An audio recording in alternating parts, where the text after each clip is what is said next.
Carpal bones on the right and left side give attachment to a small flexor retinaculum. This is attached laterally to the tubercle of scaphoid and crest of trapezium. Medially it is attached to hook of hamate and pisiform bone.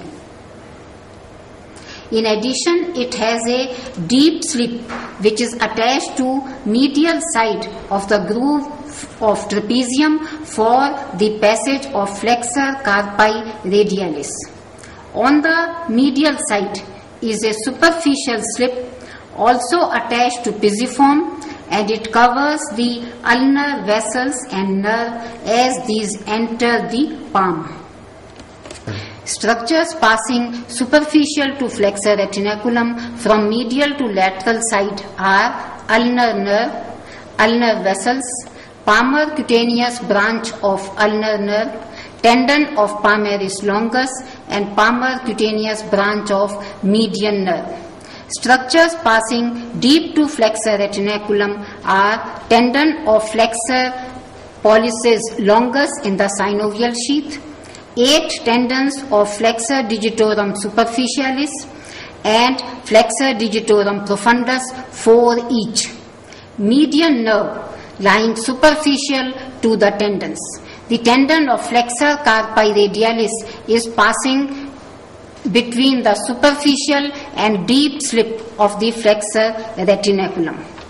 Flexor retinaculum on lateral side gives attachment to muscles of thinner eminence. These are abductor pollicis brevis, flexor pollicis brevis, and opponens pollicis. Adductor pollicis is not a muscle of thinner eminence, as it is not responsible for the eminence due to its deep position. Flexor retinaculum on medial side gives attachment to 3 similar muscles of hypothenar eminence. These are abductor digiti minimi, flexor digiti minimi, and opponens digiti minimi. Adductor pollicis arises from capitate, base of second and third metacarpals as oblique head, and from shaft of third metacarpal as transverse head. The 2 heads get inserted into the medial side of base of proximal phalanx of the thumb. 4 tendons of flexor digitorum superficialis pass deep to the flexor retinaculum, pass across the palm. At the respective metacarpophalangeal joints of 2nd to 5th digits, each tendon gets perforated by tendon of flexor digitorum profundus, so that the tendon of flexor digitorum superficialis gets divided into 2 slits to be inserted into sides of shaft of middle phalanx. Thus, flexor digitorum superficialis has 8 slips of insertion, 2 each into 2nd to 5th digits.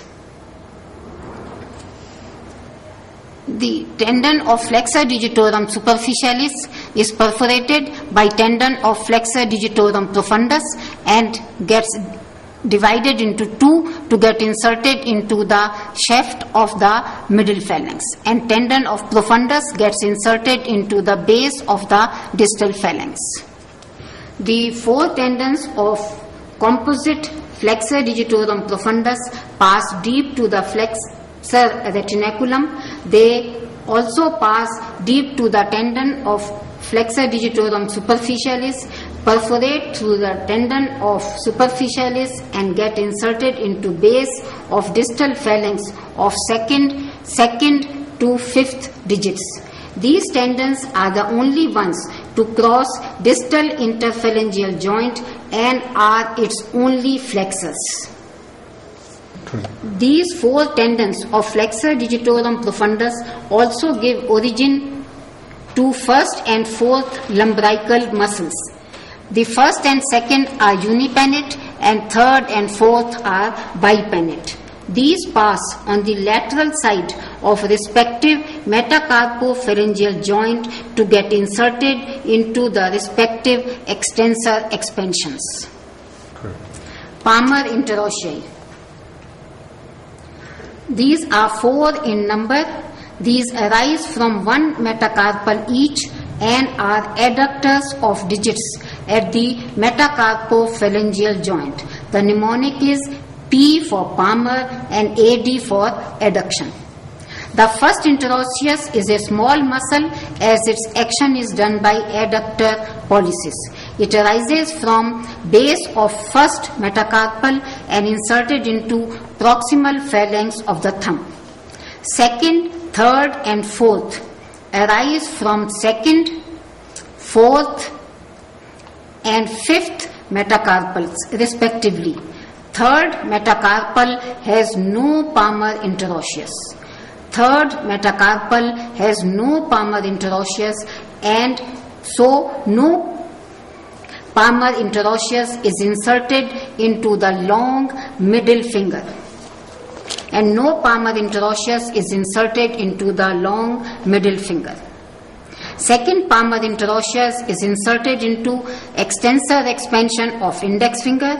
Third palmar is inserted into extensor expansion of ring finger, and fourth palmar is inserted into extensor expansion of little finger. Dorsal interossei.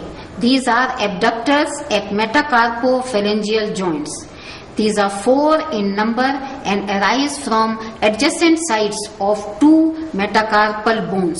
So in between 5 metacarpals there are 4 dorsal interossei. The first digit or thumb and fifth digit or little finger have their own abductors. So there are 4 dorsal interossei for second, third and fourth digits. Excess of abduction and adduction of digits passes through the middle finger or the third digit. So the middle finger, whichever side it moves, is abducted. So it needs 2 abductors. Index finger or second digit gets attachment of first dorsal interosseous. Middle finger or third digit gets attachment of second dorsal interosseous on lateral side and third dorsal interosseous on medial side. Ring finger or fourth digit gets attachment of fourth dorsal interosseous. So second, third and fourth digits. Second, third and fourth digits, middle 3 digits get insertion of first, second, third and fourth dorsal interosseous. Middle finger gets 2 dorsal interosseous.